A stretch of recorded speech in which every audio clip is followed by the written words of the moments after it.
shit, yeah, they bread stank. Walk up in the club, dripping like I'm fresh paint. I can see through the facade like What's going on, fight fans? It's another great day when you love MMA. Welcome back to Mad Matty Fight Talk. Mad Matty once again with Crazy Chris. It's been a crazy weekend of fights with the Bellator fight card that they had going down. And also tonight, obviously, the big fight between Vicente Luque and Belal. Remember the motherfucking name Muhammad at Vegas 51 or UFC Vegas 51. Belal Muhammad just defeated him in a 5-round unanimous decision. Very interesting fight, to say the least, but it had massive implications for the welterweight division. It was number 5 versus number 6, and I believe Belal, with winning, is going to move a little bit closer to getting a title shot. What did you think about the fight? Well, Belal, remember the name, sure did make a statement tonight, taking Vicente really to the cleaners, brother. Every round he made sure he got that takedown in, and he pressed the pace. You could tell that the gas tank was kind of empty towards the end, but I mean, the man's going through Ramadan. So that guy, to see him out there and put on a work on Vicente Luque out of all people, knowing that he just went through his religious, cycle here, it's quite incredible, honestly. I see that guy fighting somebody. I mean, what do you do if you're him at this point, right? The management team has to be barking for a contender fight at least. Well, let's go to the fight that just happened. Belal had to fast. Apparently, he was fasting for 2 weeks, which that alone, to fight anybody, is pretty impressive.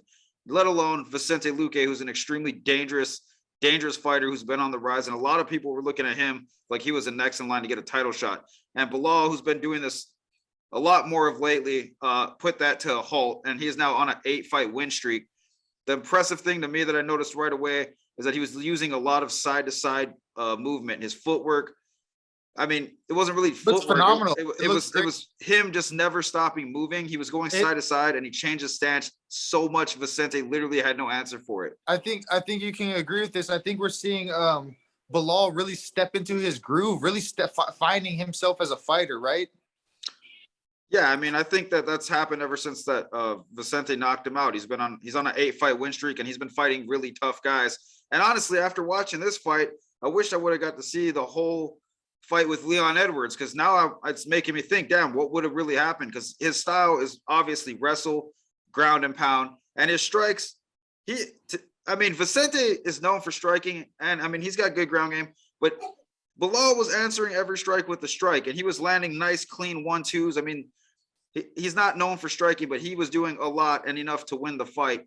And the other thing is, he didn't let Vicente back him up into the cage and just keep him there, and he didn't get flat-footed. He put it on him, and he landed takedowns when he needed to, and he just did what he needed to do to win. I mean, it was still a close fight, but at the end of the day, the ground control is what the judges saw, and that got him the W. I think if you're coming into a fight nowadays and you know the style, like an Aljamain Sterling, a Belal Muhammad, you have to be ready for that style, man. You have to have the cardio. You have to have the ability to get off the cage. You have to have the ability to switch things up, and also the ability to not be afraid to take the risk. Because what are you doing at the end of the day? Is you're just going to lose the fight regardless. So, I mean, for me, it's kind of like I'm sick of people going in there and not being prepared for the takedown grind. But I'm also very impressed with Belal's rise to the top, man. 8-fight winning streak is no easy task in the UFC. So congratulations to Belal. What a performance.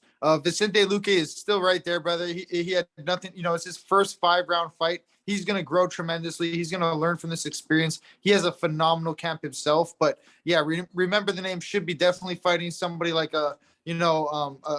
again, like you said, it brings that thought, what would happen with Leon Edwards? But Leon Edwards is already in line for the title. So it definitely brings Belal right there at the top. So I'm very excited to see who they have in matchup with next. Well, like Belal's style, it's highly effective. It's not necessarily a fan favorite. I'm sure people feel the same way they did about how Khabib did and Islam Makhachev. But regardless, this guy is effective, and he's getting better at striking, and he can eat punches. He ate some big shots from Luque, hung in there, and got the W.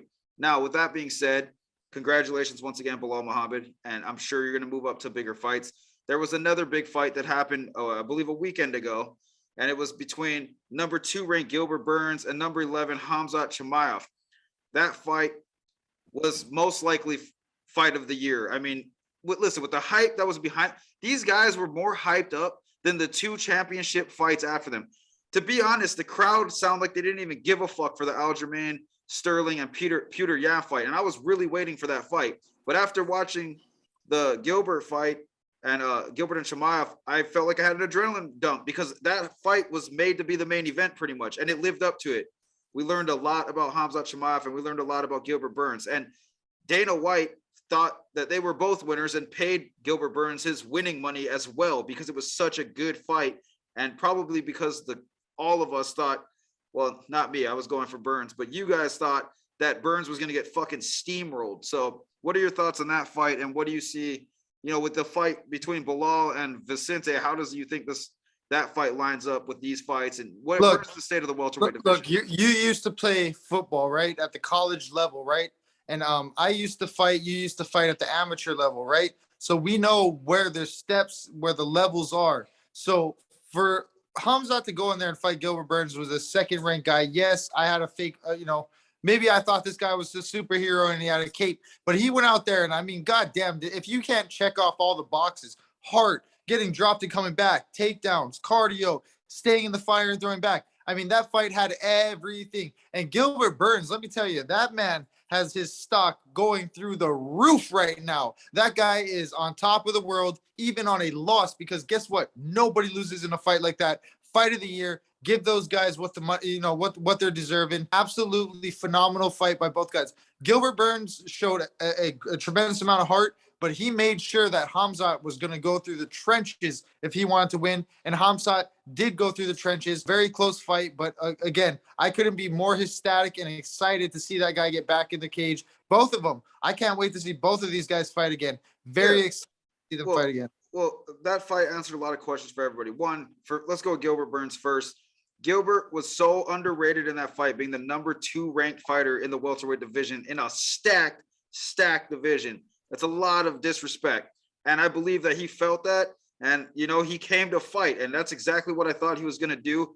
To my surprise, Khamzat's only been hit, they said twice out of all his fights, all right, with the UFC at least. So he answered all the questions, all right? This guy's fucking ranked 11th. Yes, he is the next big thing. We all know that. But realistically, this is MMA. This is fighting. You're going to face somebody, especially in the top 5, that is going to be able to match your skill set. And that is going to, it's not even that. The top 5, top 10 guys, they have no fear. All right. You're fighting the best at all times. And on top of that, they're going to be able to take what you give them and they're going to be able to dish it back. So it was impressive to see that Khamzat didn't break under the pressure. He's under a lot of pressure. He has a very few amount of fights and has a huge, massive McGregor style following. He's still a young man. He's still what, 25 years old? He's still a young. And you got to think, he didn't fold under the pressure. He thought in his mind, and he said this out of his own mouth, I'm going to go in there, I'm going to knock this guy in the first round as a little boy, blah, blah, blah. And then he realized, fuck, this guy is no joke, dude. And he's hitting me hard. And he's hard to take down. What I liked, you got to give him credit where credit's due, where he said, when I got into his guard, he threw up his legs. I said, I did not like that shit. I got up and I said, we're standing, if anything. And you got to respect that, man. This young guy is coming in and with the mindset and knowing if I stay here, I'm in danger and I got to get out there and I got to risk it on the feet, right? So very impressive, man. Very impressive. The crazy thing to me here afterwards is hearing how people are like, oh, he's not what he was cracked up to be. I'm like, listen, you guys, the casual if people. If anybody wants to get in there with the second-ranked guy in any weight class in the fucking UFC, by all means, go ahead, those buddy. Casual fans are so ignorant. It's disrespectful. Listen, Khamzat showed that unbelievable heart. And look, Chael Sonnen said it too, that he was fighting very emotional. He was going for the knockout the entire fight. Now think about how much energy that fucking takes against a barn burner like Gilbert Burns. And he swung and he was cracking, and look at the damage he did. He was landing punches. He was hurting Burns.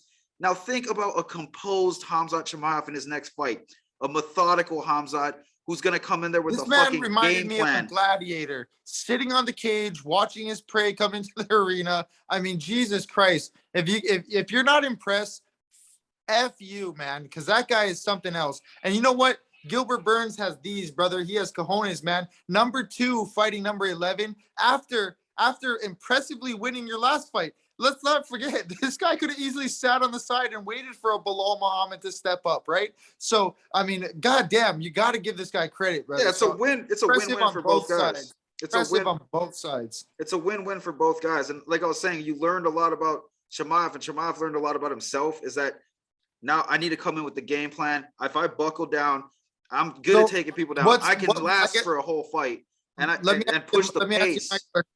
My question is, what's next for Gilbert Burns, Khamzat Chimaev, and what's next for Belal Muhammad? Yeah, so like I said, it's a win-win for the Gilbert Burns and Chimaev. Chimaev, obviously it's a win. You're very few fights. Who's the, like? Hold on. Who's their opponents? Who's the next opponent? Let me explain why. I'm going to answer that. Just give me a second. Okay. So Khamzat Chimaev, you're going from 11 to number 2. So your competition's getting real intense, real fast. You're possibly going to be the number 1 contender. They're probably going to hold you to see who wins between Kamaru and Leon once they set a date for that. Depending, I don't know what the UFC wants to do. Now, Gilbert Burns fighting a guy who nobody wants to fight, who has all this following, and putting on a performance the way he did, that puts a lot of fear into the hearts of people who have to face you. If I'm Belal Muhammad after beating Vicente, that's potentially a guy you might have to fight, because I don't know how far Gilbert dropped, if he's still in the top 5, top 10. Regardless, he's in the top 5. I believe he dropped to 5 or 6.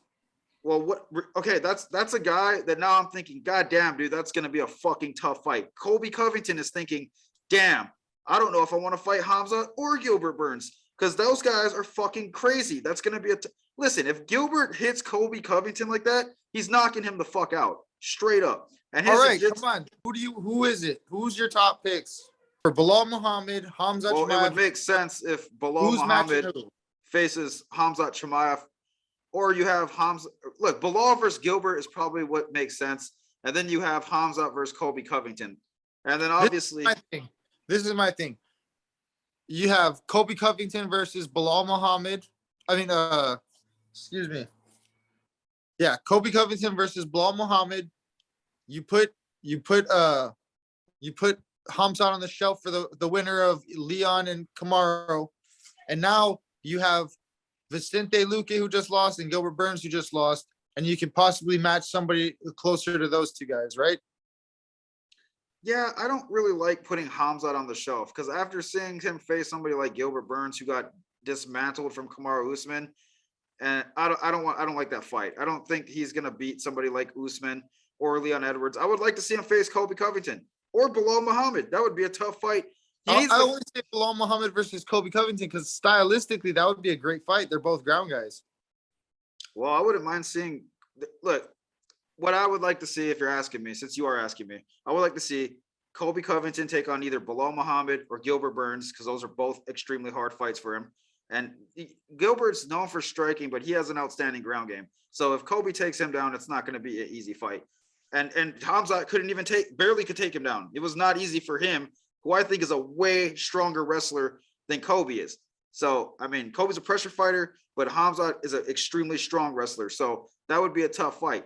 Now, Khamzat fighting somebody like Belal Muhammad or even Vicente Luque or any of these guys, I would like to see him get one more top 7 fight to prove that you are the number 1 contender. Because regardless, look, you beat Gilbert, and it was not an easy fight. If you want to make it real, he has to beat Belal or Colby. And then if Belal beats him or Colby beats him, that puts them right into another spot, right? Now the interesting thing is, before Gilbert Burns took the fight against Khamzat, Belal was calling for that fight.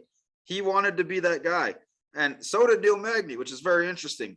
Neil's a little bit farther down the food chain, but he has a tough fight. Neil has no fucking chance compared to what I saw just on that last fight. You know what I mean? Well, I mean, he's got his hands full with Rachmanov. They've set that fight up, so we'll see. Yeah. You have a tough fight already, brother. We'll see what happens. The future will tell all. But yeah, guys, hit us in the comments below. Hit the bell icon to be notified when we drop more content. Let us know who you guys think.